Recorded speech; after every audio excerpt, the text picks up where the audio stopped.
Babalola, le réveil d'Oke-Oye, Ilesa, juillet 1930. La cloche sonne encore.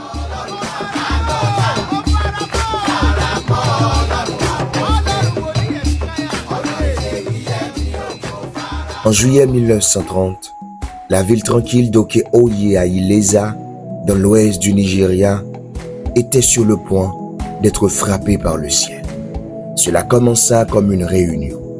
Faith Tabernacle, un mouvement religieux en pleine croissance, avait convoqué les pasteurs et les responsables à une conférence les 9 et 10 juillet, un mercredi et un jeudi, pour délibérer sur 24 questions doctrinales, des questions qui les divisaient. La polygamie est-elle un péché? Les chrétiens doivent-ils utiliser la médecine ou se fier uniquement à la guérison divine? À quoi ressemble vraiment la sainteté? Mais Dieu avait un autre ordre du jour pour le rassemblement. Il y avait là un jeune prophète âgé de 26 ans seulement, calme mais brûlant d'un feu invisible. Son nom, Joseph Ayo Babalola. Il avait déjà bouleversé Lagos par des miracles et maintenant le vent de son appel l'avait conduit ici. Pendant ce temps, dans une ville éloignée, Igando, non loin d'Oke-Oye à Ilesa, dans une petite maison, une tempête de chagrin avait éclaté ce soir-là, le 9 juillet. Un garçon de 10 ans, John Obi Ogundipe, était mort. Sa mère pleurait, les voisins couraient, au moins 7 herboristes furent appelés durant la nuit, l'un après l'autre, mais tous échouèrent. Le lendemain, sa mère reçut ce conseil. Emmène-le à l'église d'Oke-Oye. On dit qu'un prophète qui accomplit des miracles s'y trouve. À l'aube, le corps sans vie du garçon fut porté à travers les rues vers l'église. À l'intérieur, Babalola entendit les cris. Il regarda par la fenêtre, vit la procession et quelque chose s'agita dans son esprit. Il sortit, sonna sa cloche, le visage durci par la foi.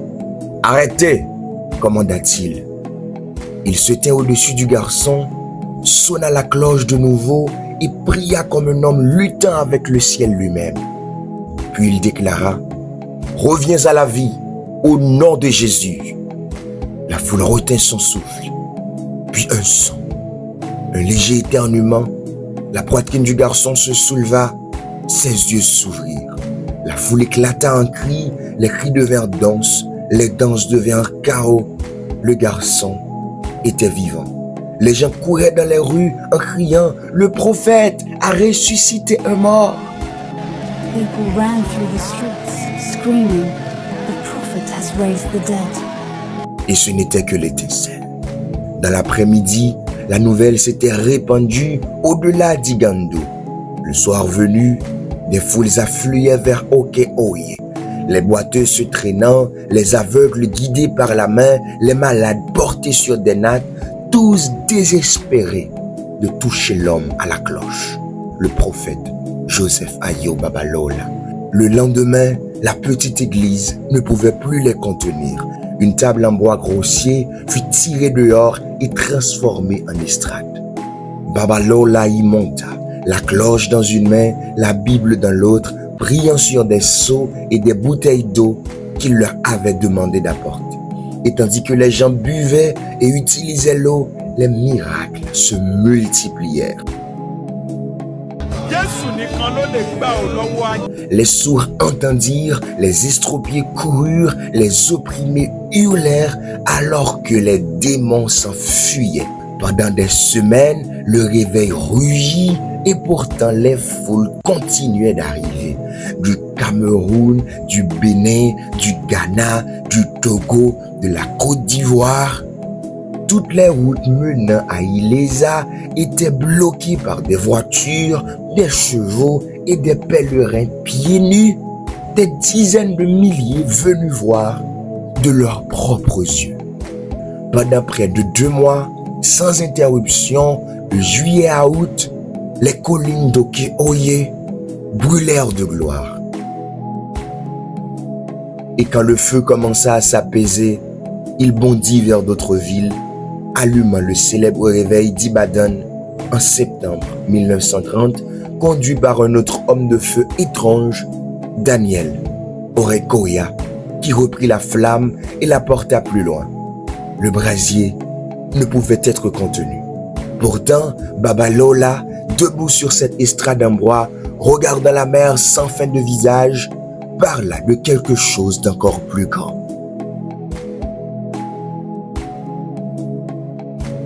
Ce n'est que le commencement. Un réveil plus grand vient. Un réveil qui exigera la sainteté, le sacrifice et la prière. Mais il ébranlera la terre entière.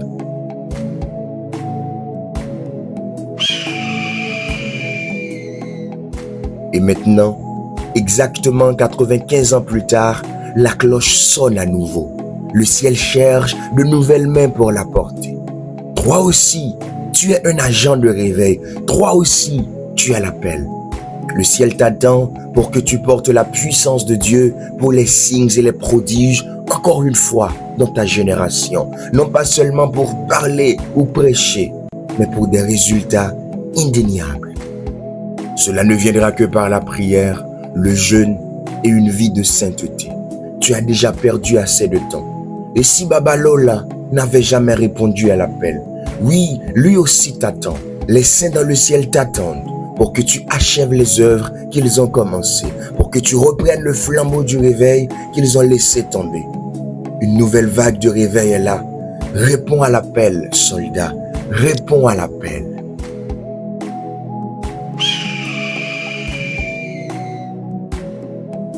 Les gens demandent souvent le manteau de Babalola. Savez-vous que toutes les 3 heures, on prie en langue pendant 1 heure dans la maison de Babalola pendant environ 40 ans? Savez-vous qu'au début de l'année, pendant les 4 premiers mois, cet homme va à la montagne pour passer 40 jours en prière? Êtes-vous conscient des sacrifices de Babalola dans l'esprit? Avez-vous aussi cette faim? Si cette onction voudrait vous localiser, aurez-vous la capacité de l'accueillir?